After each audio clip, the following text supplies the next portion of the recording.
Hi friends, welcome to Adda 24/7. We are in the Scholar series for BFM. Here we are covering all the important questions, theory, numericals, case studies, everything related to your CIB. So, right now we are covering this BFM topic here. So, follow this series till the end. Share it with your friends. Share it on all your social media platforms. Like the channel, share it, subscribe to this channel, click on the bell icon. Okay, let's start. First question. Rearrange the steps in the risk management framework in correct order. Now we want ascending. It's clearly mentioned ascending order. So you have to arrange this in the ascending order. Now look at the steps. Authorization of information system, assessment of security controls, categorization of information systems, implementation of security controls, selection of security controls, and monitoring all security controls. Now these are the options. Okay. So these options you can definitely have it, and first you follow this sequence and give me the answer. Think over it. What should be the sequence of this? Is authorization first, or is assessment first, categorization first, implementation first, selection first, or monitoring first? What should be the correct answer in this? Yeah, think over it.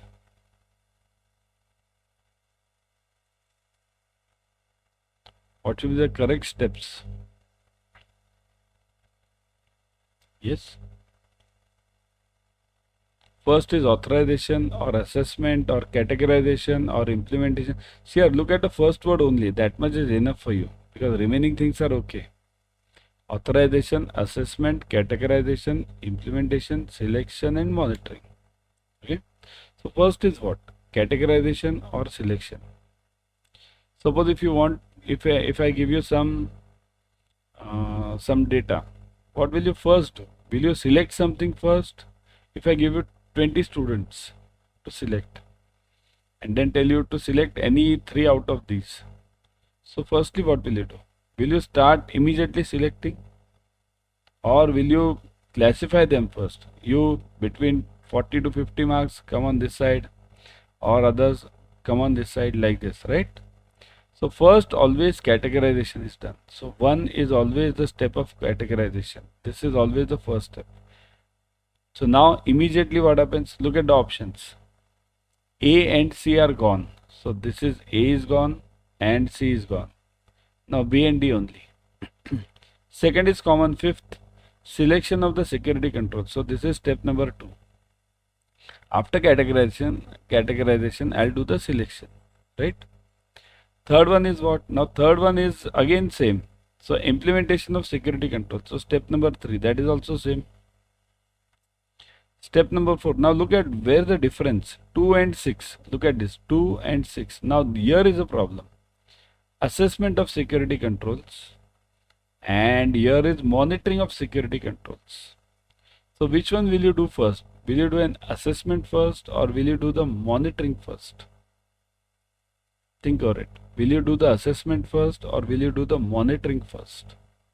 Everyone?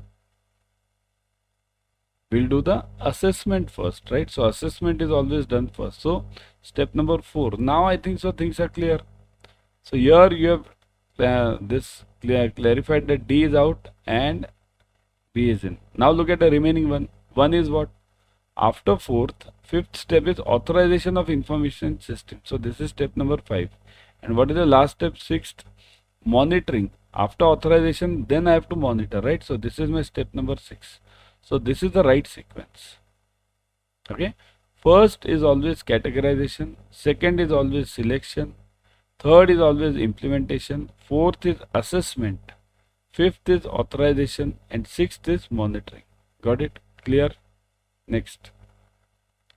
Which of the following are the objectives of using derivative products by Treasury? Why does this Treasury use derivative? To manage the liquidity ALM risk, to meet the requirements of the corporate customers, to trade in currency and rupee derivatives, and all of the above. What is a derivative product? Derivative product is basically from a CIB angle, I'm telling you.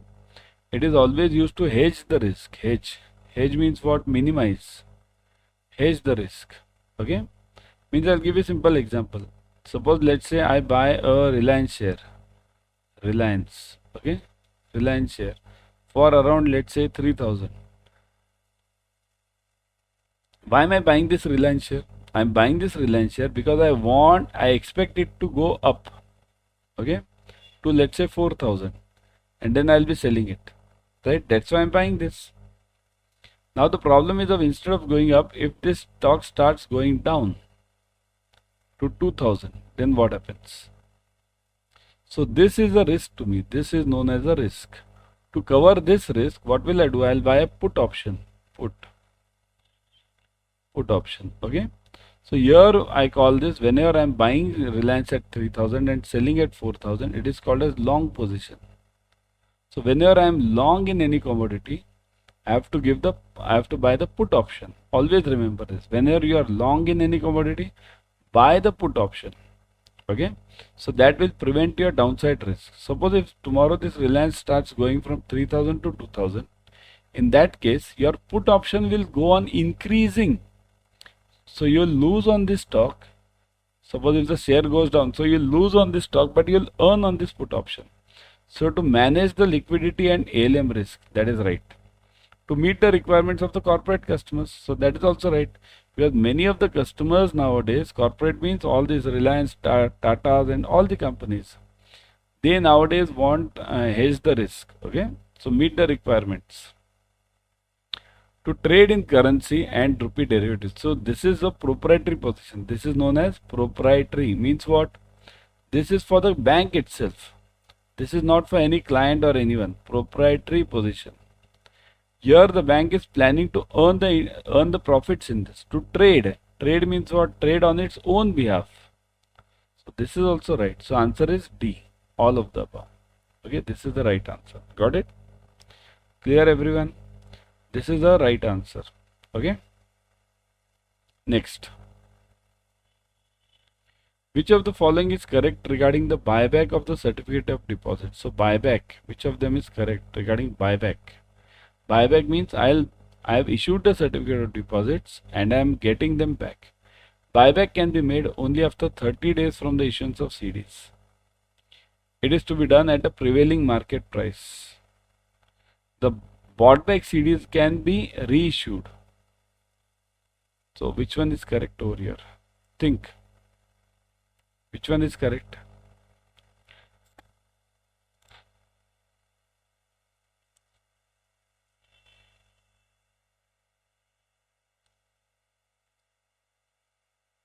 Buyback can be done only after 30 days from the issuance of CDs. Means what? Suppose if I issue the CD today, CD means what? Certificate of deposit. So if I issue this certificate of deposit today, so I can buy this back. Buyback means what? I can tell the customer that, see, I have given you that CD, now give me my CD back. So this I can do after 30 days. 30 days. Okay. So I'll tell this customer, give me my CD back and take your money back. So this I can do only after 30 days. It is to be done at a prevailing market price. Means whatever, suppose if this, I had issued this at let's say 10 rupees. Okay, 10 rupees. And after 30 days, if the price is let's say 20 rupees. Okay, then I'll have to buy it back at 20 rupees. Okay, at the prevailing market price. Got it? Because otherwise, why will the customer sell me? Tell me the logic. Suppose if this is a customer, right? He has brought your CD, certificate of deposit. He has brought it at 10 rupees. Now the price is 20 rupees. Now you are calling that customer and telling him to give you back at 10 rupees. The customer will not give you back. Because customer will only give you back if you are buying at a market price, right? The buyback CDs can be reissued. Means the CD which I buy back from this customer, I can give the same CD to anyone else. Is it possible? Suppose if I take an FD from your bank and tomorrow I give back your FD and get my money back. Logic clear? I'll give back your FD and take my money back. So the same FD receipt, can you give it to someone else? later that see this person has given back. Now I can use this certificate, this FD receipt. So wrong, not possible. So the answer will be what? A and B. Answer is A and B only. Got it, everyone? Answer will be A and B. Next one. Which among the following is not an element of tier 1 capital? Not. Okay, not an element. Tier 1. Which of them is not an element of tier 1 capital? E, I'll give you. None of the above. One more option I'll give you. None of the above.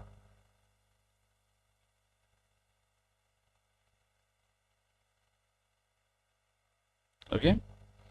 Now, which of them is not an element of tier 1? Revaluation reserves, paid up capital, ordinary shares, statutory reserves, other disclosed free reserves. PNCP, perpetual non-cumulative preference shares. IPDI, innovative perpetual debt instruments. Okay. And E is none of the above. So, which is the correct option? It should be not an element.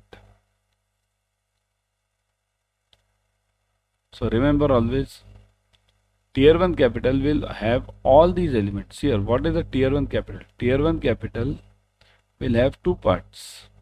Always remember. One is CET1, common equity tier 1. And second is AT1, additional tier 1. Okay. Now in CET1, what do you have? First you have this step, this B. I'll just write this B now. You are having this B over here. B means paid up capital, statutory reserves and other disclosed free reserves. So B is there. Then next you have is net profit mentioned over here. You have net profit. Okay, net profit. So this you have. Reserves and surplus, R&S. That also you have. R&S, reserves and surplus. Okay, and last one is revaluation reserves. These are also the part of tier 1 now. Okay, revaluation reserves. These are the part of tier 1. Got it? So that's why CET1 is this. And what is AT1? AT1 is PNCP, perpetual non-cumulative preference shares. And second one is IPDI, innovative perpetual debt instruments. So all of these are the part of tier 1 completely. So the answer is none of the above. E. Not an element. All these are the elements. Okay. Got it, everyone? Clear? This. Here, I'll clarify something more on this, because CET1, many of us don't understand this. CET1 means, or tier 1 means what? It is a free capital. Always remember this. It's a free capital. Free means what? Free means if I don't pay any interest to you, you can't complain it to me. That's called as free capital. That's my own money. There's another capital called as tier 2, T2. T2 is known as a paid capital. T2 is a paid capital. Okay. In T2 I have all the loans. If I take loan from somebody, so that loan, if I take some means a sort of money, okay, from in any form where I have to pay a fixed interest or fixed commitment, so that is known as T2. Got it? Clear? Move on. Next one. Which are the reinforcing pillars of Basel II? Now reinforcing means what? Important pillars. Reinforcing means important. Which are the important pillars of Basel II? Minimum capital requirement, supervisory review for capital adequacy, market discipline. So reinforcing pillars, only A and B, only B and C. I'll give you some more options. C is all of them. All of them. Let's keep them this much only, A, B, C. And D is none of the above. Chalo, none of the above. Now think over it. Yeah.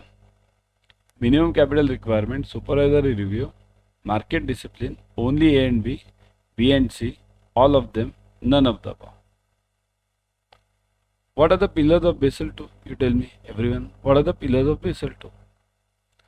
Basel II pillars are the same three: minimum capital requirement, supervisory review, and market discipline. All the three are this Basel II pillars. Even Basel III has the same pillars. Now understand this. Even Basel III has the same pillars. Only what is the difference between Basel II and 3? The difference is simple. It's not much difference as such. The point is Basel 3 is more precise, more accurate, more tough than Basel 2. That's the only difference. Otherwise, pillars are same, conditions are same, all the criteria are same, everything. Only they are more tougher. Got it? So what is the answer for this? Reinforcing pillars. So it is C, all of them. All of them are the important pillars of Basel 2, all of them. Got it?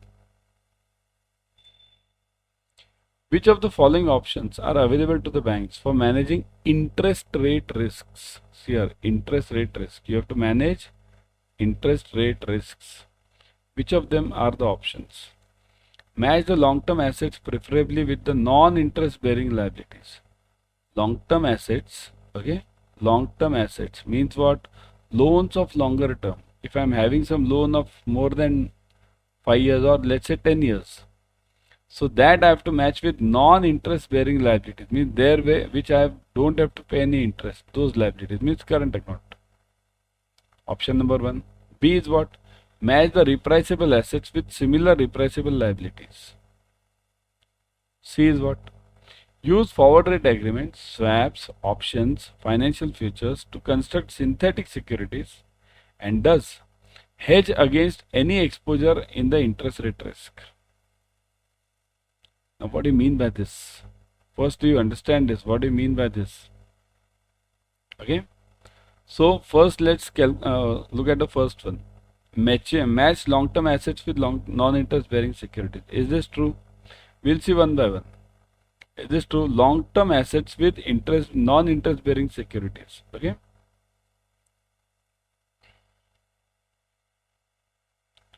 So, we want true. Okay, which one is correct? So long-term assets are definitely match with the non-interest or low interest bearing.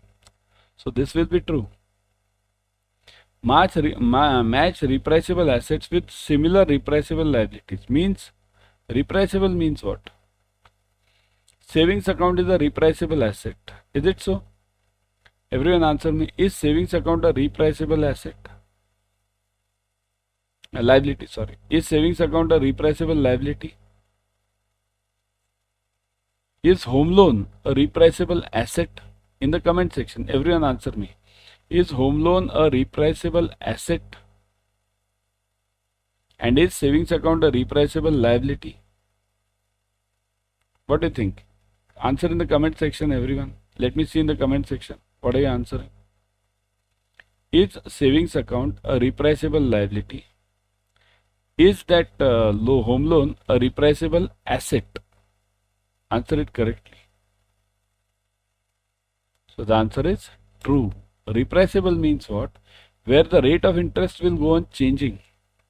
Savings account rate. Today it is, let's say, 3.5. Tomorrow it can be 6 also. Someday it can be 1 also. So repriceable. Similarly, home loans. Home loan rates go on changing. Repriceable means where the rate go on changing. Okay. Next one. So this is also true. So answer is this B also. Now third one.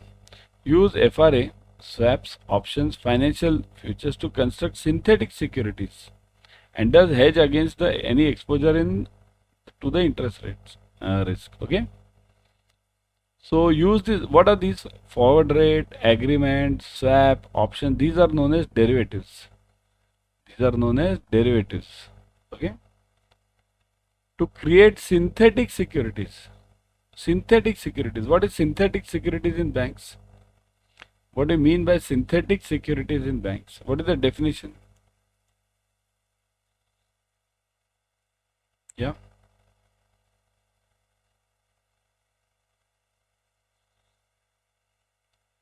See here, basically it means what? These are derivatives. Derivatives are always dependent on something. Derivative doesn't have its own existence. Any derivative will be dependent on the underlying. So synthetic means what? It is created. Created. This is a created security. Created. Created from what? Created. Created from what? By combining the properties of another security. Created by combining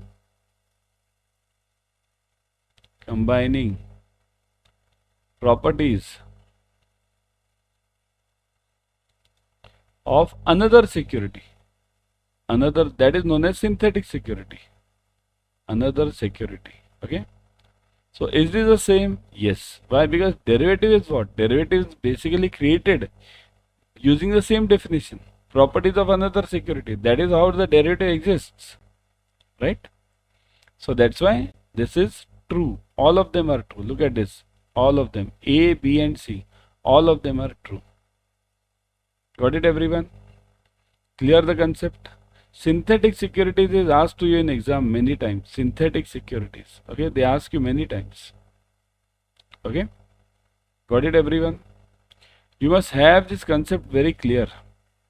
Okay, yeah. Which of the following factors contribute to the operational risk in the outsourcing bank activities? Firstly, understand operational risk and contribute means which are the factors which lead to operational risk in the in outsourcing banking activities. Okay, so outsourcing means I'm giving the job to someone else. Processing high volume transactions in short time. Intraday payment risk. Controls breakdown due to conducting operations in various geographically dispersed locations. Now outsourcing means what? What will I do over here? I'll give some job to A, some job to B, some job to C. Means what? Whether this A, B and C are having that much capabilities or not, that I have to check. It might happen that B might not have the same capabilities as that of A. So that's why this is a problem. So processing high volume transactions in the short term, that will be a problem to somebody. If that person is not having that much capabilities, net connection not there, anything it can be. Intraday payment risk, that is also a problem. Intraday means what? This A, B and C, whenever they are dealing with this, with my share, after all they are doing my job, right? So whenever they are dealing in this, they are doing the financial transactions. So definitely they will be dealing in some finance, some money. So there will be payment instructions from them. So that will be a problem because so many instructions will be coming from A, B, C, D, E. How many I transfer, that much. So that will be a difficult task for the intraday payments. Okay, intraday means the payment transfer, to be frank, simply. Okay, so that can be a problem. Controls breakdown due to conducting operations in various geographical locations. Now what do you mean by this? Various locations. So I'll have to keep a track of this. Who is doing what? So there can be a chance that the operational control I might lose on it. So the answer will be what in this case? Everyone? In the comment section. Give the answer in the comment section. Everyone? Yeah? Answer in the comment section. It is D. Okay? 1, 2 and 3. All of them. Because all of them will lead to the problem. Okay? So here outsourcing comes with a risk. The following are some of the important risks. See this. Use of this, the need to process massive volumes in a short time will be a problem. Using electronic fund transfers by each one can be a problem. There can be a danger of payments being made to wrong people. It can happen that also.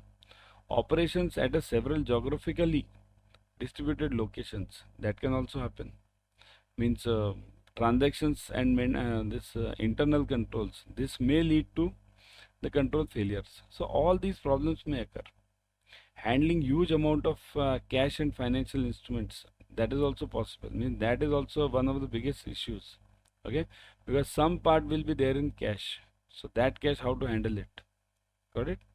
Next one. Which of the following? No, this is done. FEDI, Foreign Exchange Dealers Association of India, has advised the valuation of rates based on the ongoing market rates. According to these guidelines, banks are to undertake valuation at the end of every month, week, 3 months, 6 months. So what do you mean by this? What is the question? Advise valuation of valuation rates based on the ongoing market rates. According to this, so valuation rates based on the ongoing market rates means what? I have to do the currency revaluation, that is called as revaluation assets. revaluation reserves, you can call it. So this revaluation reserves concept is over here. Okay, reval reserves. So this is known as the revaluation reserves. You have this in your CET one, right?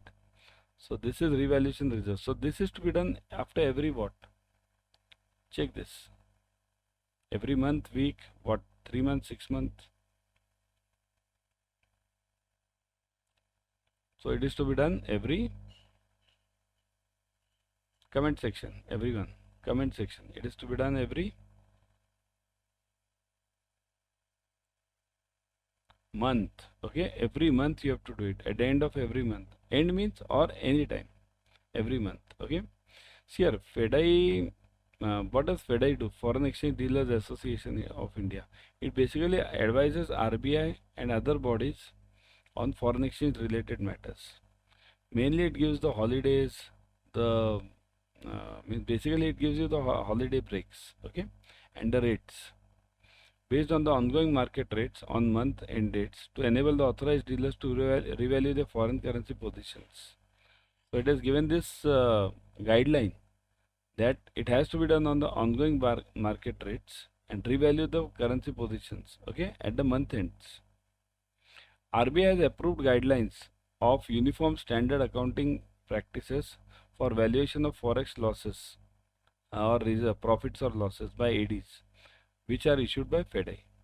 So FEDI has given these guidelines and RBI has approved it. So that's why I said, what does FEDI do? It advises RBI and other bodies. Okay. Next one. Which type of foreign exchange exposure arises when the firm have to revalue their assets and liabilities or receivables payable in home currency? So which of the forex exposure arises? Revalue the assets and liabilities or receivables payable in home currency. Transaction, translation, operational or settlement.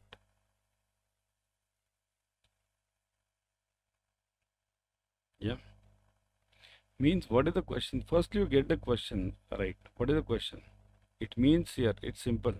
I'm having SBI New York branch, SBI, okay, New York branch, NY. And I'm having SBI India, SBI, let's call it Bharat now. SBI India or SBI Bharat, okay. So now what is happening? This SBI New York branch on 31st March, okay, on 31st March, I have to report to RBI all my balance sheets, everything. So if I have to report to RBI, okay, in that case, now the question, there's a big problem with me. Why? Because this SBI New York branch, that doesn't have this year end on 31st March. SBI New York branch follows this gap system GAAP, that follows 1st January to December. We follow up to 31st March. So now in SBI New York, suppose if I'm having a profit of, let's say, example, $100, I'm having the profit of $100. And here SBI Bharat, I'm having the profit of, let's say, 1000 rupees. Okay, this much I'm having the profit in SBI Bharat. And here New York, I'm having $100. Now I have to report to RBI. How will I report to RBI? I'll report to RBI my profit plus SBI New York's profit also. Now this profit I'll have to convert it to rupees, okay, at the prevailing exchange rate, whatever that exchange rate is. So this is known as, whenever I convert my $100 to this local currency for reporting, this is known as translation risk. In this translation risk, always remember there is a difference. You all will get confused between two words which are similar. One is translation and second word is over here crystallization. Both these are almost similar logic. In both of them, we convert the foreign currency to Indian currency. In both of them, you'll always get confused between these two. But in translation, we don't close the SBI New York branch. We don't close it. SBI New York branch is working. In crystallization, we close that foreign currency loan and then bring it to INR. That's the difference. So here, what is the answer? When the firms have to revalue the assets and liabilities or receivables payable in home currency, so I have to convert this $100 to home currency. So that is for reporting to RBI. So that is known as translation exposure. Got it? Clear? Translation. Now somebody is asking me, what is this operational settlements here? These three are separate exposures, means these three are risk basically. Transaction exposure means what? Transaction exposure doesn't mean operational risk, because many of you might be feeling that transaction exposure means employee doing the error. That is known as operational risk. Transaction exposure means whatever goes on in this world about the foreign currency, rate going up, rate going down, there is some legal problem, that is called as transaction exposure. Operational exposure means here my employee is doing some error, my system is doing some error, that is operational. And settlement means what? Settlement risk is also called as Herstatt risk. Herstatt. Okay. So this settlement risk means if I am selling you dollars, then you have to give me rupees. Simple. So anyone amongst us is not able to do this function. Means I have given you the dollars, but you have not given me rupees. So that is a settlement risk. Or reverse also. You have given me rupees, I have not given you dollars. So that is also settlement risk. Okay. Under the Foreign Exchange Management Act 1999, Department of Post, Urban Cooperative Banks, other FFMCs, full-fledged money exchanges. What is FFMC? Say this, FFMC. What is this FFMC? Are that are permitted to purchase foreign exchange and sale of private and business visits abroad are categorized under. So this FFMC means already given over here. So look at this, full-fledged money changers. Okay. So they are categorized under what? See, your name itself gives you. This FFMC is there. These urban cooperative banks, Department of Post, they are all categorized under FFMC. Okay. You'll ask me, sir, what is this, all this thing? Here. There are total 5 categories. 1, 2, 3, 4, 5. Yeah, there are 5 categories. Which are those? AD1. AD1 means all the nationalized and commercial banks. Means basically commercial. Commercial banks. Those who have taken the license, not all. Commercial banks. Means this include nationalized and this include private. Nationalized. And it includes private also. All the banks. Okay. Private. Got it? AD category 2 means like Thomas Cook type. Thomas Cook. Or that many are there, na? Thomas Cook. Many are there. Many others are also there. So these guys deal in retail, mainly in retail. Okay. Retail forex. These commercial banks deal in both retail as well as this trade. Okay. AD category 3 is what? That is a special permission given. This is one of case, special permission. Means RBI gives special permission to certain entities to work for a specific transaction only. Special permission for a short time. Permission. For a short time. Always remember, this is for a typical transaction. I'll give you some example. Let's say ONGC. ONGC is doing some export. Now ONGC might be having some account with many banks. Now, but if ONGC wants to deal in this foreign exchange for a short time, so it can bring up its own arm. Arm means SPV, special purpose vehicle, and that arm can deal with this forex typical transaction of theirs, one or two transactions, which is a big one. So RBI can give the special permission to that SPV to deal in that forex transaction for that time only. Then there is FFMC, full-fledged money changers. Now what can these guys do? See here, this is, understand the name, full-fledged money changers. So these AD category 1, 2 and 3 also, they can deal in what type of currencies? Mainly, they deal in cash, they deal in TCs, traveler's checks, they deal in TTs, telegraphic transfer, all the 3 types they deal in. This FFMC, they deal in only 2, cash and TC, not TT. They don't deal in TT, they deal in TC. Okay. Now you'll say, sir, that's okay. TC means what? Traveler's checks. Traveler's check is similar to that of the DD. Unnamed DD. Holder of anyone can give the money, can get the money. Okay. There is one more category that's called as RMC, restricted money changers. RMC, restricted money changers. One sec.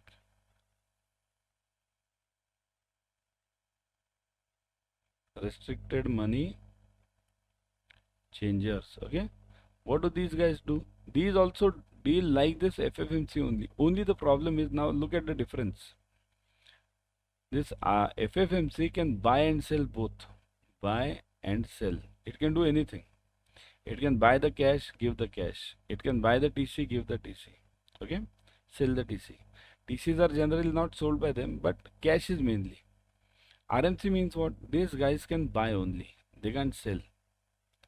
Means RMC can buy the dollars from you, can buy the TC from you, but can't give you the dollars. That is the difference. Okay? Got the clarity about all these 5 categories. Here, this question was only about FFMC.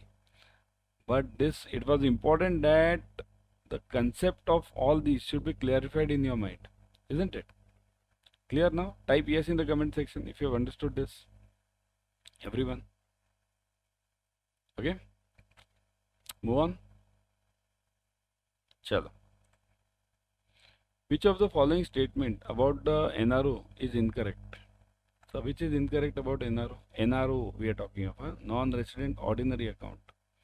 Remember, there are 3 types of accounts for NRIs. Okay, 4 actually, but let's call it 3. There are 4: NRE, NRO, then FCNRB, right? B. And there is one more. Who can tell me? There is one more account for the NRIs, which we generally don't speak about. That is RFC, Rupee Foreign Currency Account. Okay, that's a separate account. Generally, we don't discuss this. I generally discuss this in the paid classes because question comes in the exam. Okay, so NRE, NRO, FCNRB and RFC. So now we'll discuss NRO only. I want to be discussing remaining one because it will take a lot of time now. Okay. So which of the following is incorrect? Check the question whether it's positive or negative. It's a negative question. Always remember, in exam, what is asked to you? Is it a positive question or negative question? You want negative question now. Okay. NRO accounts may be opened, maintained in form of savings account only. We want incorrect. These are rupee accounts opened for the purpose of depositing income earned in India. These accounts can be held jointly with NRIs or resident Indians, and none of the above. So which of them is incorrect? Which of them is incorrect? Who can tell me? Which of them is incorrect? Yeah, think over it.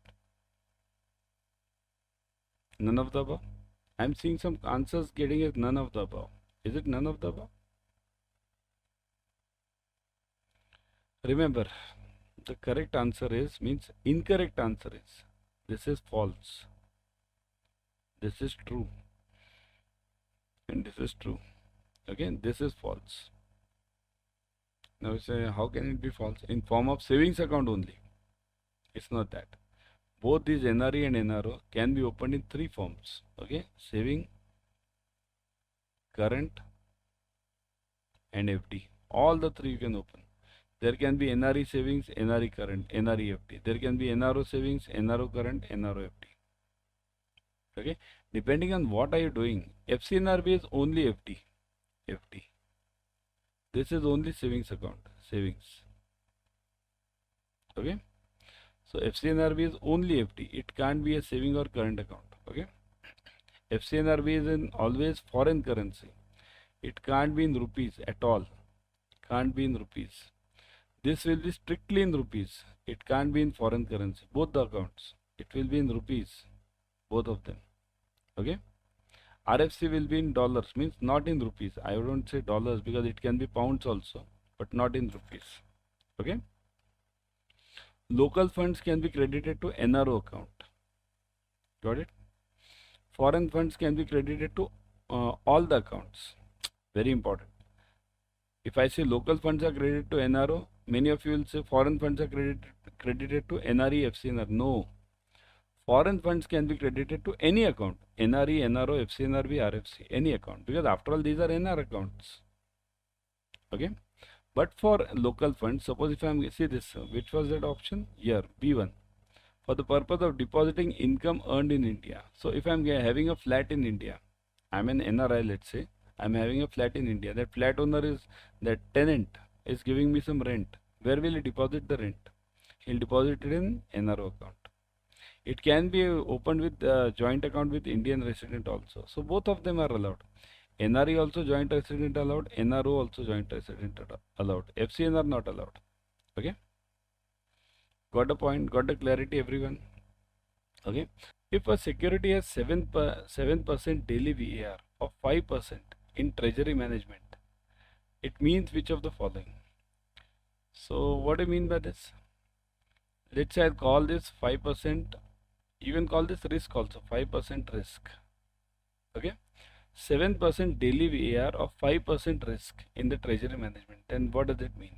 It means there is a 97% confidence that a security will not incur a loss greater than 5% in one day. There is a 95% confidence that the security will not incur a loss greater than 7% in one day. There is a 93% confidence that the security will not incur a loss greater than 5% in one day. There is a 95% confidence that the security will not incur a loss greater than 5% in one day. Now you think over it. See, your answer is very simple. It's just in front of you. Okay, very simple one. So look at this. Firstly, what is VAR? Value at risk. How much will it fluctuate? How much will it fluctuate? Okay. So what can be the fluctuation? What is the fluctuations given? 7%. Okay. That is first point. Secondly, what is VAR? Value at risk means what? I'll give a simple example. See this. Suppose if I'm having a share of, let's say, which company? Any company, TCS. Okay. I'm having a share of TCS at let's say I bought it for 3,000. Okay. So this is my total investment. Now what happens? This 3,000 share daily, on a daily level, it goes either to 3,100 or it goes to 2,900. Means it fluctuates by 100 rupees up, 100 rupees down. So my VAR means what? My VAR is the difference between these two, maximum minus minimum. So it is 200 rupees. So now the problem over here is what do you understand by this word VAR? It means that my complete 3,000 is not at risk. This is not risky. My risky amount is only 200. So if I have to make the provision, I'll have to make the provision only for this risky amount, not this non-risky. 2,800 here. I'll give you what I mean by risk and non-risk. Suppose if I have to buy the insurance for this investment. Now here I'm talking of TCS. If I brought a house or if I brought some commodity, I bought a gold. So to hedge that risk, we take the this derivatives, or we can call it simple language insurance. So the problem is, if I buy derivatives for complete 3,000 rupees, the cost will be high. But if I buy the derivative only for 200 rupees, plus I'll add 100 more, chalo, plus minus 100, okay, so we'll add it 300. So if I buy the derivative for 300 rupees, that is very less cost, right? So that is the advantage. So what do you mean by this now? In this question, what is the final answer? See, this final answer is this. 93% confidence. 7% DAR means 93% confidence. Okay. So the answer is C. Now see here. VAR is a statistical tool used to measure the worst possible movement of a market rate over a given period. Under normal conditions, here this is always related to normal conditions. VAR is always related to normal conditions. At defined confidence level, again confidence level is important. What is confidence level? Like 7% VAR means the confidence level will be what? Here. If the security is having this same example, if it is having this 7% daily VAR, it means there is a confidence level of 93%. I'm 93% confident, okay, that the security will not incur a loss greater than 5% on a daily basis, and it's on the daily basis only, na? Yeah, daily VAR. So 5% on the daily basis, and there is only 7% probability of loss. That is the meaning of this. See, here in BFM, it's important that you understand the things. It's not that you learn the things. You need to understand it properly. Okay. Next one. Treasury imposes internal control on foreign exchange by using which of the following technique? Limit on deal size, limit on open position, stop loss limit. So Treasury will put up what limits? Firstly, what are these limits? What is limit on deal size? How much transaction per deal can the dealer take into can do the transaction? Confused? See this. Suppose if I am the dealer over here in Treasury, okay? If tomorrow I buy the bonds, dealer means what? He is a front end person, front office. If I buy the bonds of, let's say, 10,000 crores singly, individually I buy the bonds of 10,000 crores, and tomorrow if the bonds go in the loss, then who is at loss? Am I at loss? I am the dealer, I am the paid employee, I am getting the salary, I am not at loss. Bank is at loss. So how can a bank give you such a huge limit, right? So bank will set a limit that you can't buy any bond, any deal beyond 1000 crores. So I can't go beyond this. This is called as deal size. Similarly, open position. Open position means whatever remains at the day end. EOD position. This is also called as EOD. End of the day position. Like we have that Volt Cash, same logic. EOD position. Okay. So it can, here there are two open positions possible. Always remember, long and short. Okay. When I have more buys, when my buy is greater than my sell, then I am having the long position. If my sell is greater than my buy, then I am having the short position. Okay. Next is stop loss limit. Now what is stop loss limit? You need to understand the stop loss limit properly.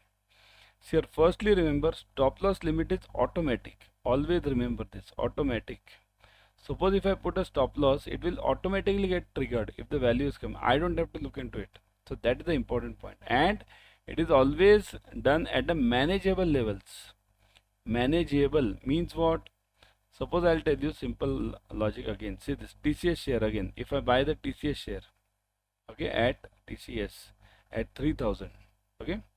So in this case, automatic means what? Suppose if this 3000 goes to 3500, I'll sell it. I'm in the profit. But if it starts going down, then how much risk can I manage? How much loss can I manage? Suppose if I put this stop loss at 2980. Okay, it means 20 rupees stop loss I have put. Suppose if this share starts going down by 20 rupees, if it hits this 2980, it will be triggered automatically and my TCS will be sold at 2980. And manageable means how much loss can I bear? I can bear a rupee 20 loss, so that is known as manageable. So now what is the answer for this then? Treasury will put internal controls by which way? All these three, isn't it? Got it? 1, 2 and 3 is the answer. Clear? Treasury operates in foreign exchange market and remittances may be deposited in exchange earner. It's not export actually, it's exchange. Exchange earners foreign currency account. Okay. Which of the following is correct regarding the EFC account? This is called as EFC. Which of them is correct regarding the EFC account? So which of them is correct? Let's see. It allows the exporter to hold 80% of the credit on export proceeds in foreign currency in the current account of the bank and needs to be converted into rupees before the end of the month. So I'll have to hold 80%. Suppose if I get $100 from some import. So out of those $100, I'll keep $80 in EFC account. Now I'm telling you what does this sentence 1 mean. I'm not saying this is correct. Okay, EFC, I'll make it EFC, and remaining 20 rupees I'll have to convert this. 20 rupees I'll have to convert in rupees, and this 80 also after the month, at the month end, I'll have to convert it to rupees. Okay, this was in dollars, sorry, $100. Okay, this was in dollars. Got it? Dollars. So this 80 also I'll have to convert it in rupees at the month end of the month. So this is the meaning of sentence number 1. No interest is payable on this account. Individuals, companies, SEZ can open this account. There is a restriction on withdrawal of rupees of funds from this account. So which one is correct? We want correct. Huh? Yeah. So what do you think should be the correct answer in this? Check this. What's the correct answer?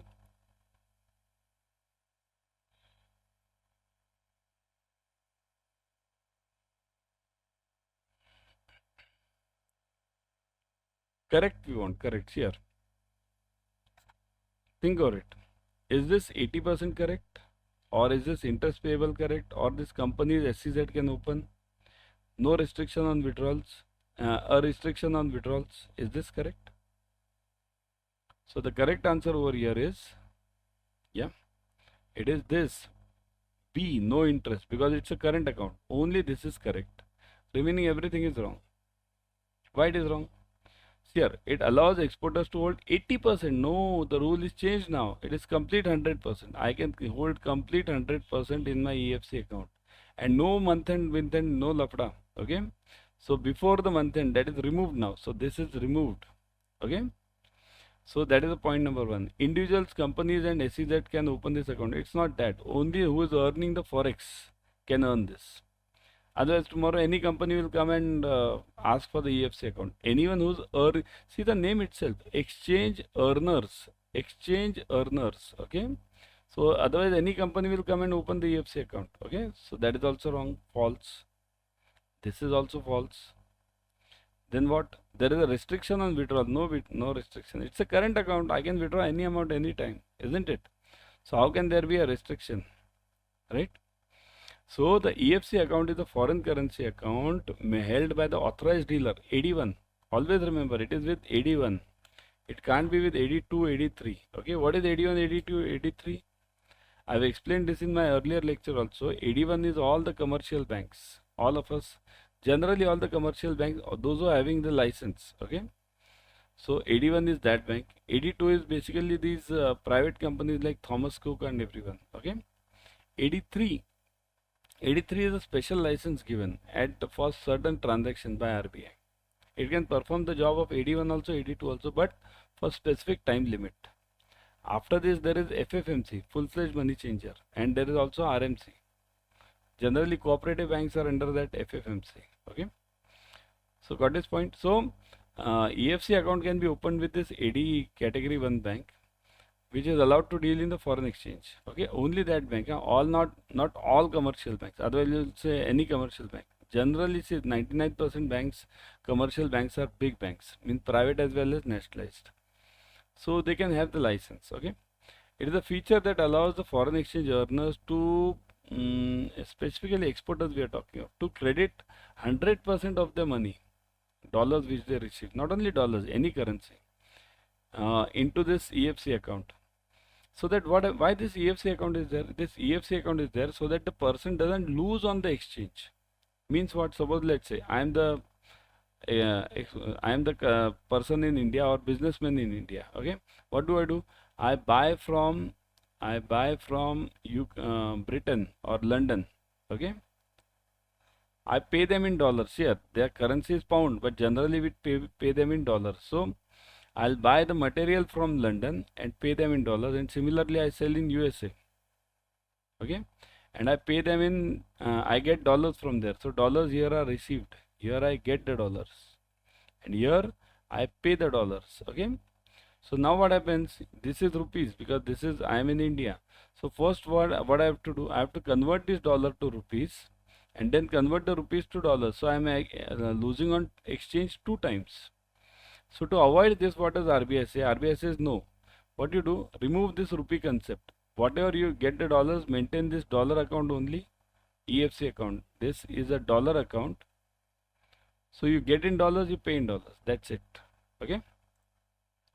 Individuals are permitted to remit overseas freely without the approval of RBI up to a limit of dash in the year under this LRS, okay, liberalized remittance scheme. This is known as LRS scheme. Okay, under LRS, how much amount am I allowed to remit under this to anyone in USA? Not USA, any country. Okay, how much amount am I allowed? Everyone. This is an easy one. This you added in your JIB also, right? How much amount am I allowed? Yes.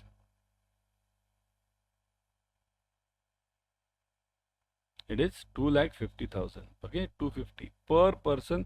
See here, this is per person, per person. Okay, it includes minor also. Remember, per person per year, per year. So it includes minor also. Even minor is considered as person. In the name of minor also, I can send this 2,50,000. Okay, because it's not that minor is exempted from this. Okay, under LRA scheme, all the individuals, including minors, are allowed to remit $2,50,000 per financial year, April to March, financial year. Yeah, for any permissible current and capital account transactions. Okay, current and capital. Remember this. Current means what? Which is required for your daily use. Okay, daily means materials, etc. Capital means what? Some fixed investment. There are various definitions for this. I have covered this in earlier also, and in some paid classes also I have covered this. So you can go through that again because it will take a lot of time otherwise. Okay. So under this it is allowed. Got it? The scheme is not available for corporates, partnership and HUF trust, etc. Not available. Remember, the scheme is not available. Okay. It is only to individuals. Got it? Move on. Clear? Next one. Treasury invests in convertible bonds. Which of the following statements are true regarding this? Here, Treasury is investing in convertible bonds. Convertible. What are convertible bonds? Bonds that can be converted into equity. That's the meaning of convertible bonds. See, there are two types of conversions. Okay, conversion can be from equity to bond or from bond into equity. Okay, so convertible bond is basically the mix of debt and equity combination. The bondholders are given the option to convert the debt into equity, okay, on the fixed date. After that fixed date, after a fixed period, what are this as per the terms and conditions. Okay, it is used by the company to prevent the debt repayment. Means otherwise in the bond, what have I to do? I have to repay this. Means suppose if I give you a bond and I take money from you, it's like the FD. What is bond? Bond is an FD. Only it is just negotiable and FD is not negotiable. That's the only difference. Otherwise bond and FD are same. So what happens? This company, let's say it has invested in bonds. So in the end, what do I do? Suppose if FD, I give you that FD. I am the bank. I give you the FD. So on the maturity, I'll have to give you back the money. So what do we do? Convertible bonds. Instead of giving the money back, I'll convert this bond into equity and give you the option. Do you want this money or do you want equivalent amount of shares?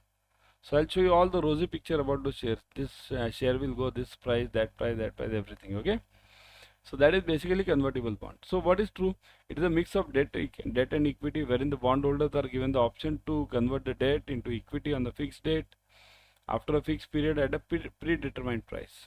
The company uses this to prevent debt payment and strengthen its equity base. It can be. The coupon on the convertible bond is higher than the coupon on the non-convertible bond. Now, this is a bit dicey. Think over it. This you have to think. Because you can't say anything about this. It depends on companies here. It's very simple. You can't blanket or put them in the same category. Suppose tomorrow, let's say, Reliance is issuing a bond. Bond means debenture, we call it. In case of privates, we issue the debentures. And some more, another company, let's say any local company, ABC company, is issuing some bond. Okay.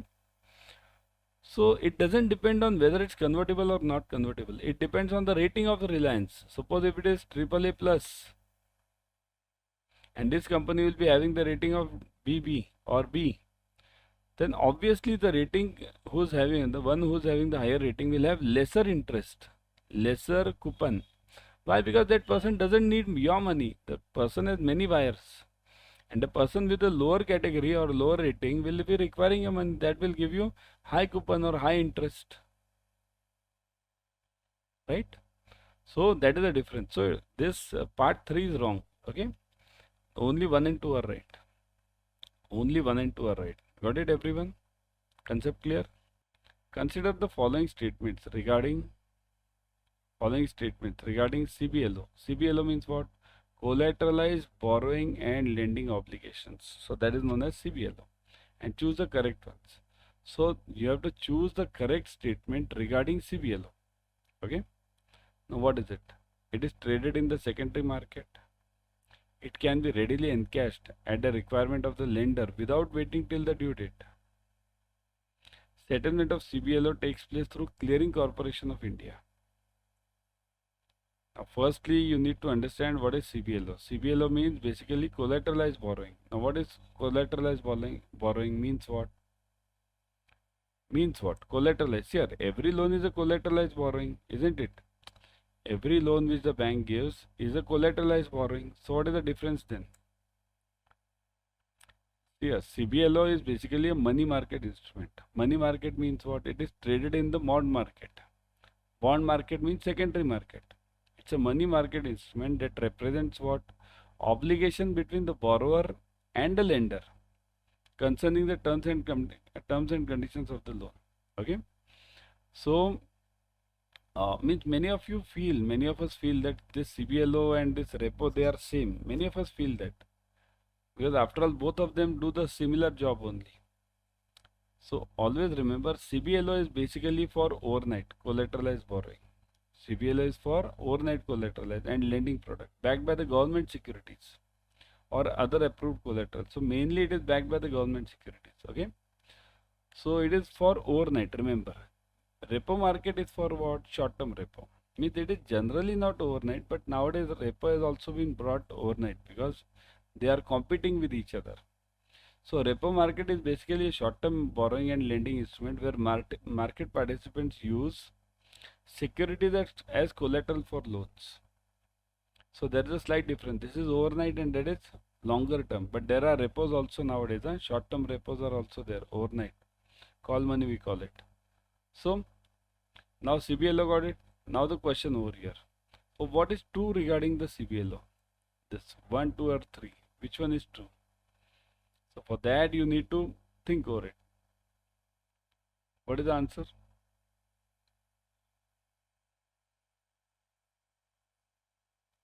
Think. Yes.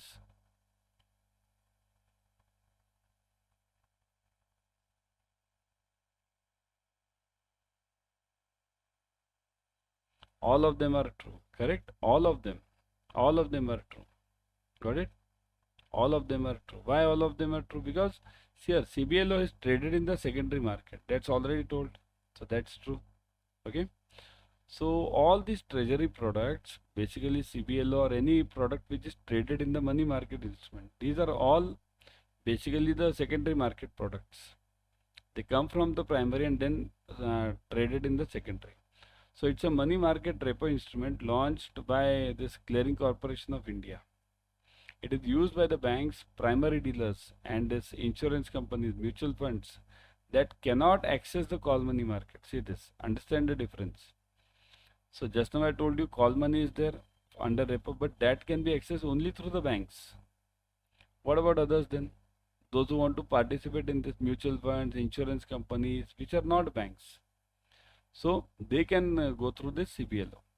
Because CBLO is actively traded in the secondary market, the lender can sell and encash the CBLO. Actively traded means it's similar to that of the call money. So it can be traded and sold immediately. If I want to sell it before the maturity, after all it's a bond that is traded in the secondary market. So I can sell it to anyone, okay, without having to wait for the due date. The borrower can also pay off the CBLO anytime by acquiring it in the open market, okay. So Clearing Corporation of India, that settles all this. What is CCIL? See this. CCIL is basically Clearing Corporation of India that deals in the settlement of forex as well as the bonds. Okay, both the things. So what is the answer now? The answer over here is 1, 2 and 3, all of them. Okay, next one. For which of the following instruments interest rate futures is allowed as per RBI guidelines? Interest rate futures is allowed. 91-day T-bill, 2-year, 5-year, 10-year coupon bearing national notional government of India security, coupon bearing Government of India security, and all of the above. So which of them RBI has allowed this future trading? Okay, interest rate futures. Think over it. So RBI, if you know, you can directly answer. Okay, if you don't know, that's okay, because it's not expected from every retail banker. Okay, so the answer over here is D again, all of them. See here, RBI has allowed this interest rate futures in all these. Okay, all of them. So here it is allowed in this 91-day T-bill. What is 91-day T-bills here? T-bills are of three types: 91, 182. It's a multiplication. See here, 91 into 2, 182 into 2, 364. So there are three T-bills. Okay, 91, 182 and 364. Then second one, which is shown, 2-year, 5-year, 10-year coupon bearing Government of India security. What do you mean by this? These are called as bonds. Okay, sure, both are issued by government only. T-bills are also issued by RBI. Okay, T-bills are issued by RBI, but on the basis of government. Will RBI do it on itself? No. These long-term securities, they are also issued by the government, but through RBI. Government doesn't issue anything itself. Coupon bearing Government of India security. Coupon bearing means where the government gives the interest. So that is there are two things. One is zero coupon and second is coupon bearing. Coupon bearing means there the government will give interest. Wherever it's a zero coupon, government will not give any interest. Then are the banks and the institutions fool to invest if they don't get interest? In that case, whenever there is zero coupon bond, it is issued at discount. Means what? Suppose if you give me a bond of 100 rupees right now, which is face value of 100. So in this case, what happens? The bond is issued at 95 rupees only. So in the end, when I give you, you'll give me 100. Right now, I'm giving you 95 only. So net I'm earning, isn't it? So that's why Government of India has allowed these interest rate futures for all of them. Okay. Further, their relaxations are allowed on other exchange traded IRFs also by changing the residual maturity. So government is changing many things now because they need the financial market to grow. The combination of two forward transactions is known as spot, forward, swap and money market trade. Combination of two forward transactions. It is, what is it known as? Everyone? It is known as, who can tell me? What is spot? Spot means whenever we trade on a immediate basis. Spot right now. Spot is actually what? T plus 2. Okay, T plus 2 is spot. T plus 1 is Tom. T is cash ready, right? And further it is forward. But all the transactions which are done on a spot basis means they are done right now only. No risk is taken. Forward means this is basically a risk business. Risk means I am financing this. So here I'll use the bill rate. Okay. Here I'll use the spot rate in A. And swap means what? Swap is basically the combination of two forward. This is the real answer, swap. Always remember in swap, 2-3 things are very important in financial swap. Okay. Financial swap. Always remember, 2-3 things are very important. What are those? Financial swap. Okay, let me show you, because these things you need to be clear in your mind. Number one, it has two legs. Always remember, two legs. Okay, one is fixed and other is floating. Okay, fixed and floating.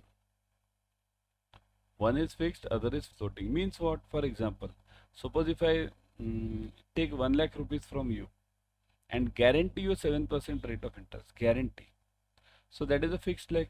But what will I do with that 1 lakh rupees? I'll, let's say, invest in the stock market. So that stock market can give me 50% returns, can give me 100%, can give me 0, can give me negative. So that is floating. So there are two legs, always remember. Second, in swap, it's always principal plus interest which is exchanged. P plus I. All of them are exchanged. Only there is one swap, that is called as interest only swap, where only interest is exchanged. So principal plus interest, both the things are exchanged over here. Exchanged. Okay. Exchanged. And third one is a combination of this two forwards. Okay, two forwards. These are all two forwards combination. Two forwards means everything is in future. Okay, that's why derivative means what? Derivative means everything is in future. So these are the three important points about financial swap. Okay. So two legs, fixed and floating, principal plus interest exchanged, and two forwards. Okay, combination of two forwards. Okay. Yeah, one more is there. Let me write that also. Different, yeah, exchange of cash flows. See this, exchange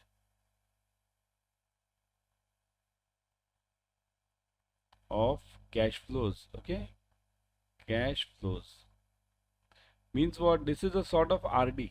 Look at this example is RD. RD is basically similar to that of this financial swap only. What do we do in RD? I invest, go on investing every month for 11, 12 months, and then afterwards I get this money at the end, right? So that is a exchange of cash flows. Got it? So that the answer for this was swap. Clear? Move on. Next one. A non-performing asset is a loan or advance where, so what is an NPA? Now this is a simple one. Okay. Interest or installment principal remains overdue for more than 45 days in respect of term loan. That is outright no, right? So wrong.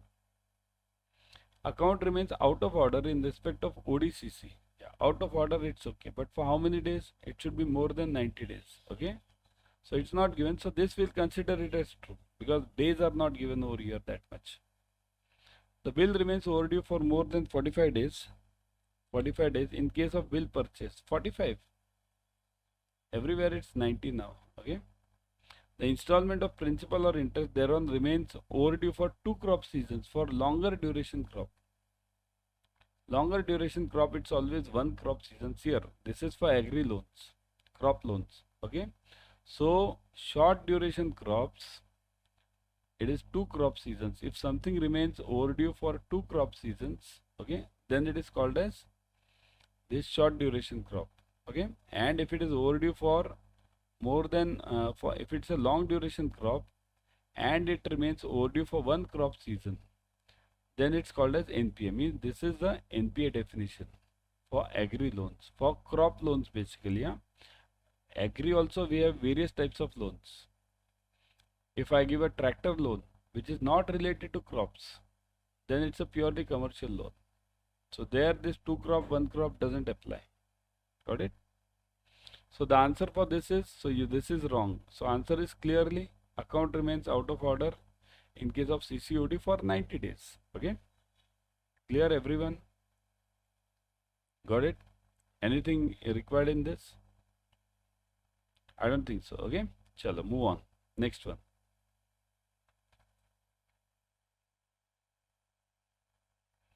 Dash is the management of net interest margin to ensure that its level and riskiness are compatible with the risk returns objectives of the banks. Now understand the concept. Risk return objectives means what? Every bank has decided its risk policy. There is a risk policy for every bank. In that policy they decide how much returns we expect this year and what is the risk we are going to take. Here comes the question of leverage ratio. Leverage. Very important ratio for banking, leverage ratio. Okay, this was there in your JIB. So leverage ratio. Leverage ratio means what? Your assets means loans, assets upon your capital, okay, or equity. Assets upon equity, you can call it. Simple word, equity. Instead of capital we'll write it equity. That's simple. So assets upon equity. Okay. So this bank decides on this risk policy how many loans we have to increase with respect to our equity now. So dash is the management of NIM to ensure that the level of and riskiness are within the framework. So asset and liability management, risk management, financial management and capital adequacy. So which one checks this NIM? So the answer is, who checks? Who checks? Who checks? Who checks? The answer is ALM. Okay, ALM, asset liability management. Always remember, I'll give you one framework.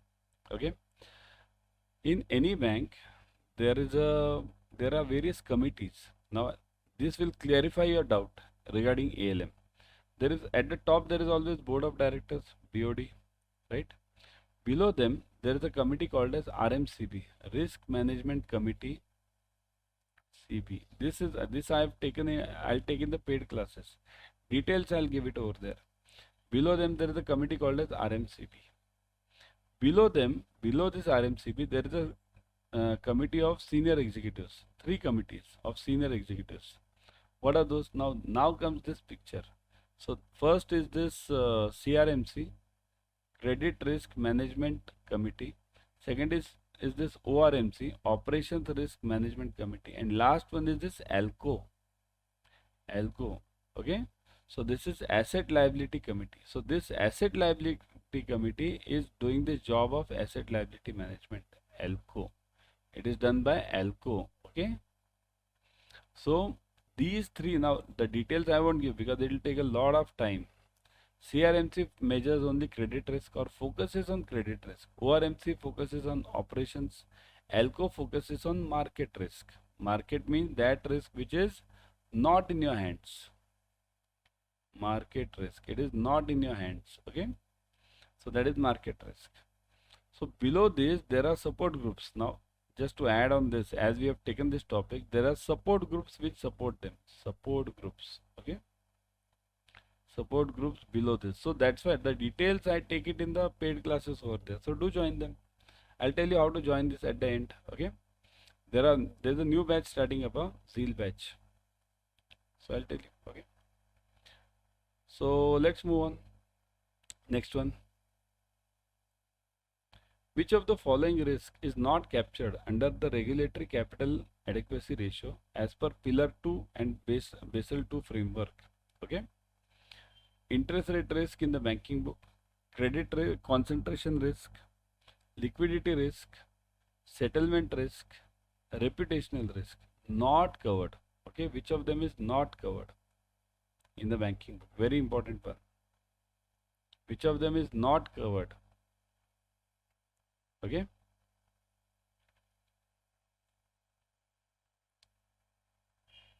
What do you think? Not covered under Basel II. Many of us feel Basel means everything. What is it that is not covered over here? Remember, Basel also has certain limitations. Okay? Limitations. Okay, I'll give you the answer. The answer is A. Many of you have typed this correctly. Many of you have written also correct A. All of them are not covered. All of them. Okay? Interest rate risk in banking book is not covered. So if it is not covered, then what does it cover? It covers in trading book. Interest rate risk in trading book is covered in Basel. Okay, but not banking book. Credit concentration risk. What is this risk? Credit concentration risk means I'll give if I give 100 rupees loans, out of that 90 rupees loans are given to only one company or one sector. Let's say 90 rupees are given to only FMCG. Complete 90 rupees loans are given to FMCG out of 100. So my whole whole loan gets concentrated in FMCG, right? Third is liquidity risk. Liquidity. Okay, liquidity means I don't have money to pay my simple things also. Means daily working. No money for working. No money for daily working. Daily working. My salary is, so I don't have money to pay the depositors, urgent money. So daily working, I don't have the money. That is known as liquidity risk. Third one, settlement. Settlement means what? This risk is also called as Hurstead risk. Okay. So settlement means what? There are in a transaction there are always two parties, right? One is buyer, second is seller.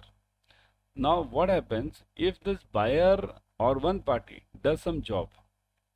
Means suppose if I have to sell, let's say some vegetables to you. Keep it that simple. I have to sell vegetables to you. I am the vegetable seller, you are the buyer. If I give you vegetables and you don't pay me money, so then also it's a settlement risk. Means the transaction is not settled. Similarly, reverse case, you give me money and I don't give you vegetables, then also it's a settlement risk. Same thing happens in banks also. Bank sells the bonds to somebody, and that bonds money is to be given by that other party to the bank, but not given. So this can be the risk. Okay, settlement. And last one is reputational risk. Something comes in your newspaper. Something bad comes about the newspaper. In the newspaper about your bank.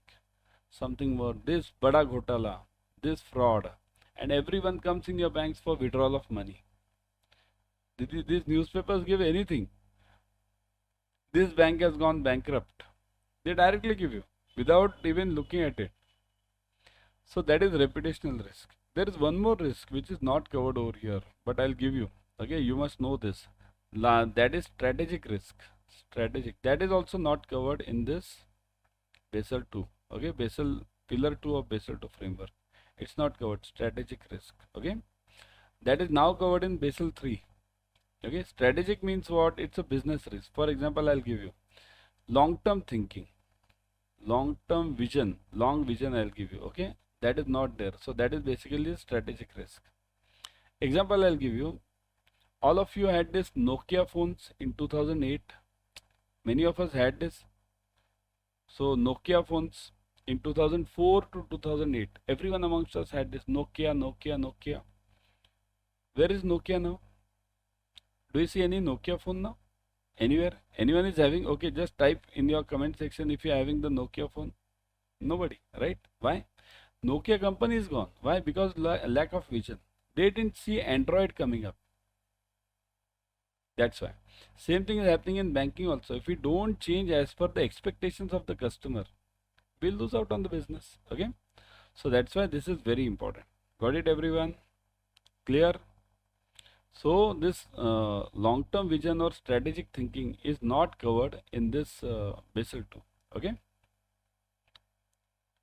Basel 3 it is covered. Basel 3 it is there now. Which type of the credit is directly extended by the overseas supplier of the goods to the importer?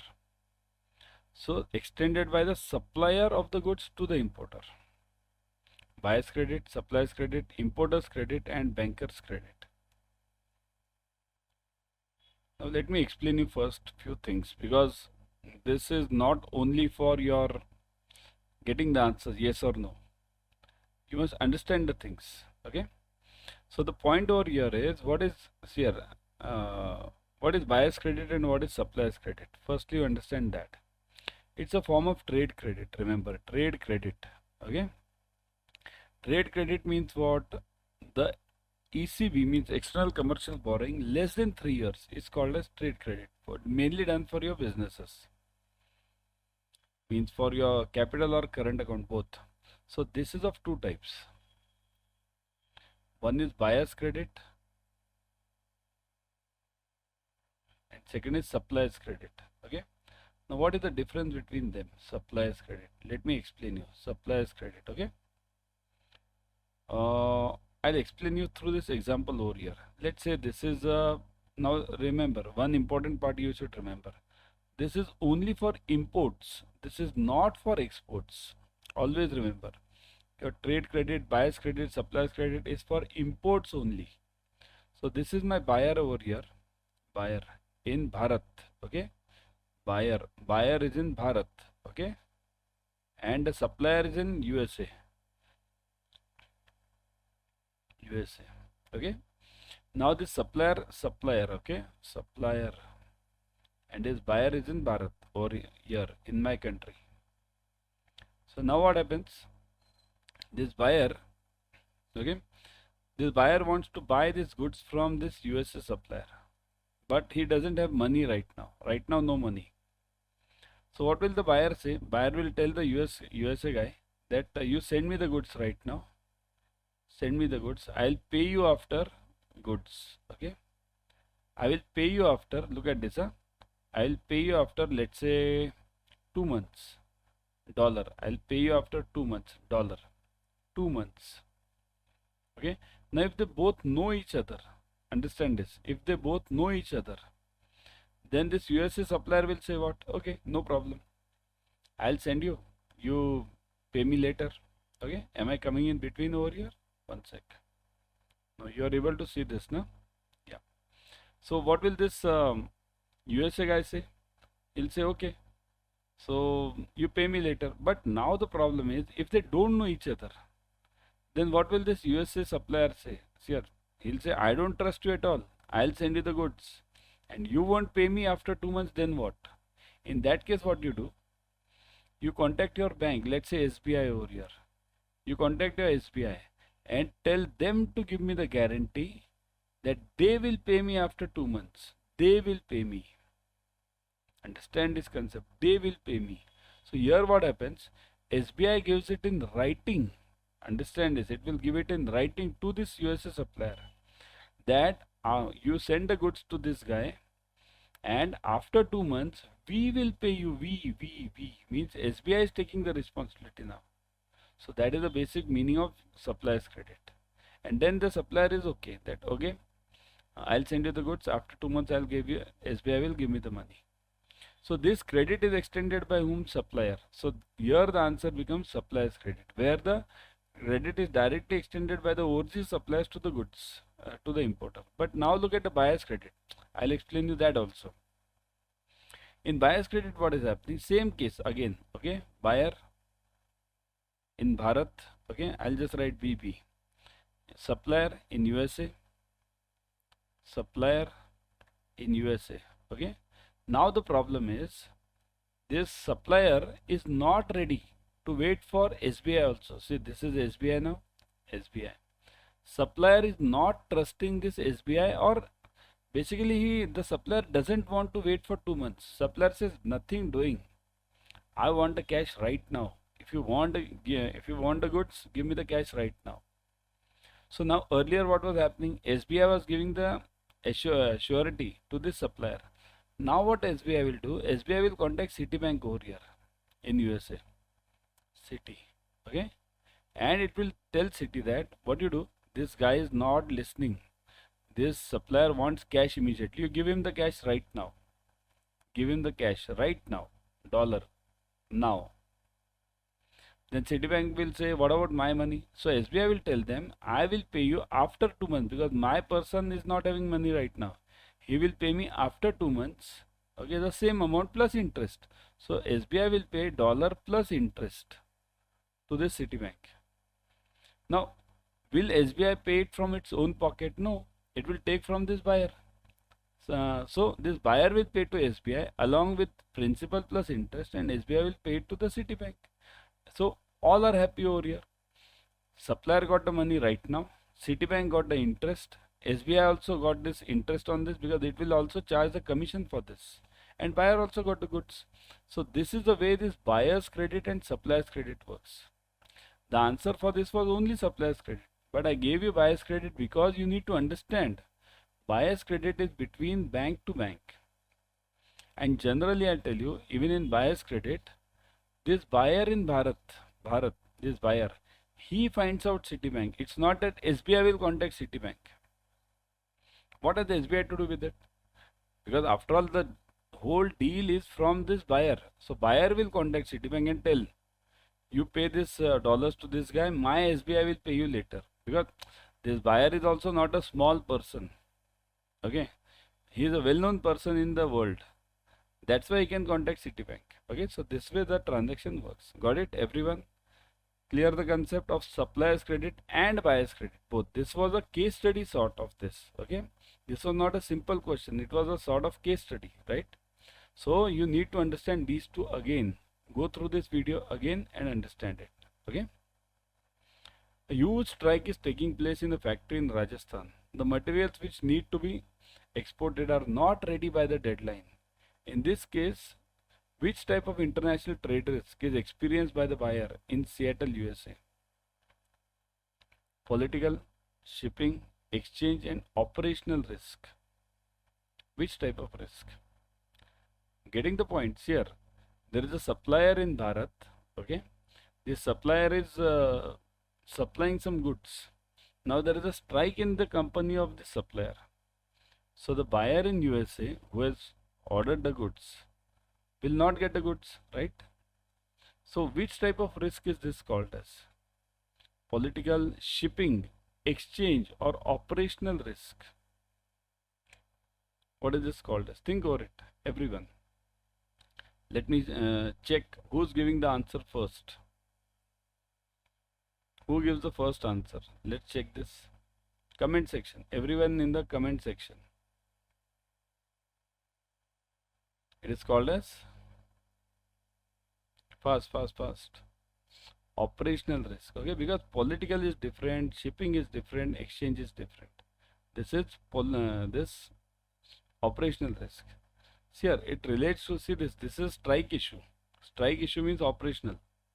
It relates to the operational issues at both ends, or even at the supporting organization's place. Means it can be anywhere. Strike can go anywhere, dacoity can go anywhere, floods can go anywhere, or any natural calamity can go anywhere. These are all the operational hazards. Okay. So strike at the seller's factory, or even at the seller's raw material supplier's factory, whoever it might be. Transporter, trucker, loader, shipping company, anywhere the strike can go on. So these are all the operational risk issues. Similarly, operational risk breaks out from the failures of the systems also. Means there is no strike, but the computer system fails. So that can also be the operational risk. Okay, got it? Next. Export Credit Guarantee Corporation Limited, ECGC, was set up in India in which year? So ECGC was set up in which year? ECGC. It was set up in 1964. Okay, ECGC was set up in India in 1964. Okay, means in 1957 the government of India established Export Risk Insurance Corporation, ERIC. Firstly, in 1957, ERIC, to provide a credit risk insurance to the exporters, which was then transformed to Export Credit Guarantee Corporation in 1964.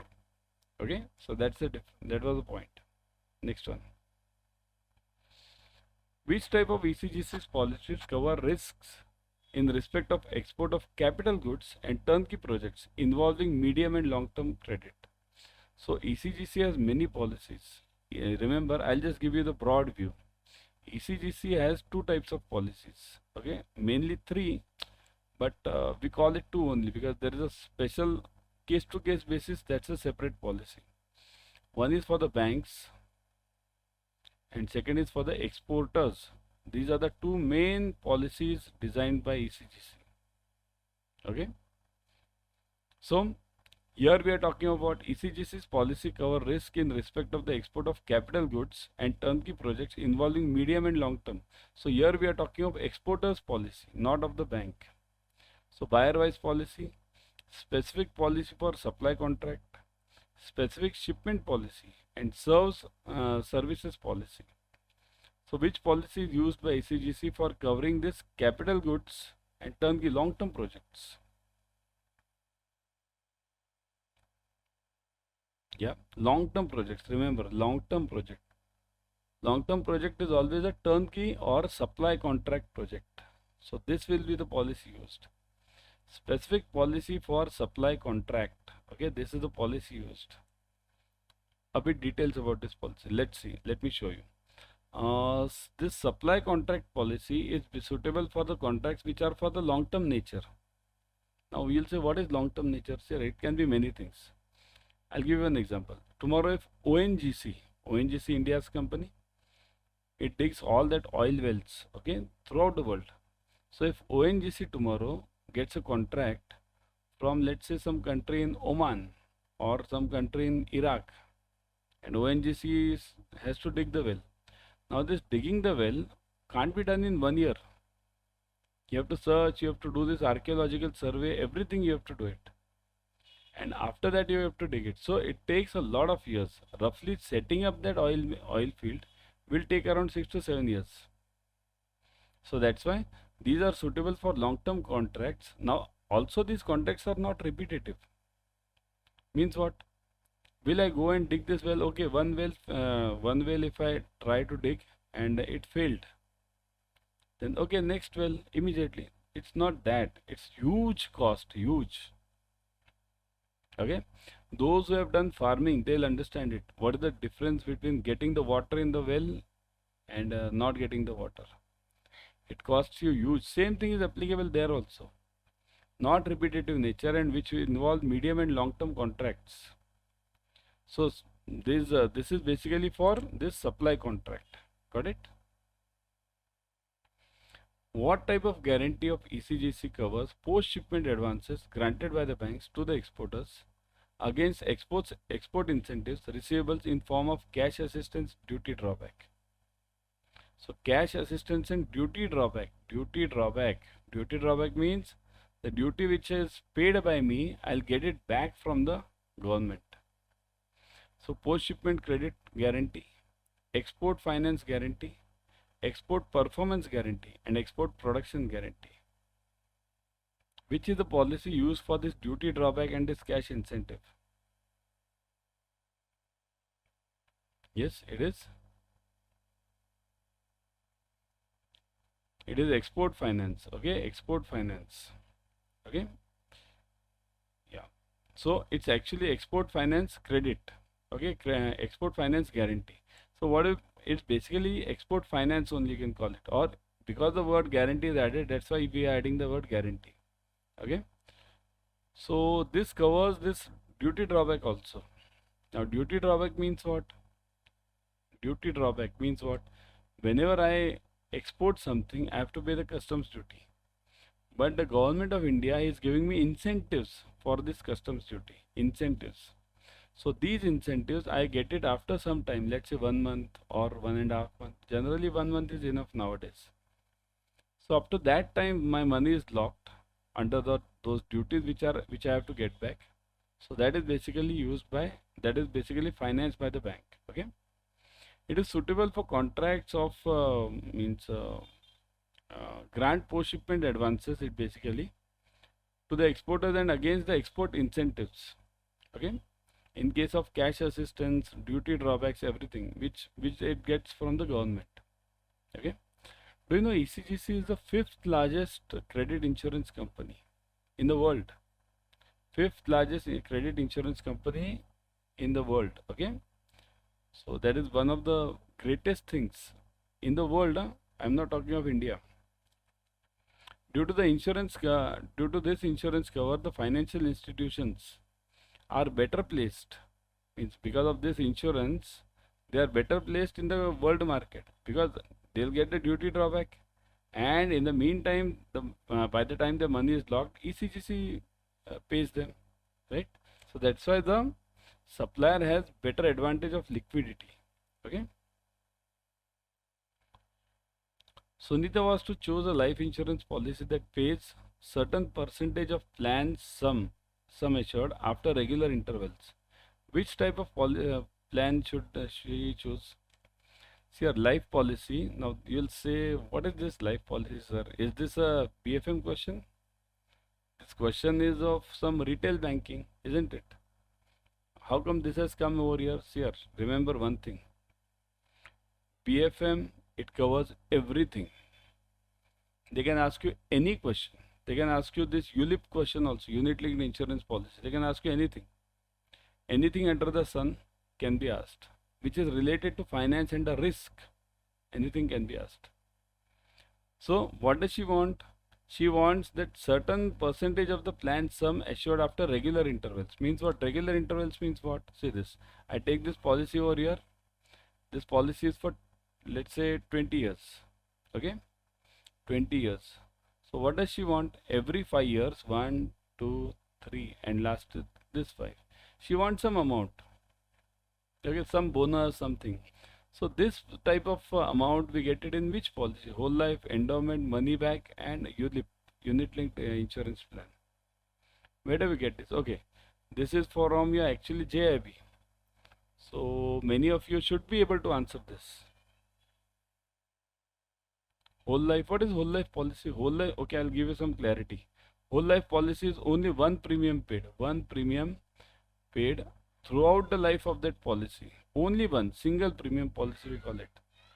Endowment means wherever I get the money back, money I receive it back, means whatever I pay, premium I pay, I get that premium back along with the bonuses. Money back is a special type of endowment. Special type. This is the right answer. where I get certain percentage of the sum assured, okay, in at regular intervals, every 5 years, 3 years, 2 years, whatever is guaranteed by that plan. And ULIP means what? Unit linked insurance plan. This is a plan which invests in shares, basically stock market. Of course, there are various options available in this, not only shares, they are available for debt also and liquid also. All of them are available, okay, liquid. But mainly say this, anyone who invests in ULIP, that person will mainly invest in shares only. Because if he has to invest in debt or liquid, why should this person go for ULIP? That person will go for the regular general endowment, right?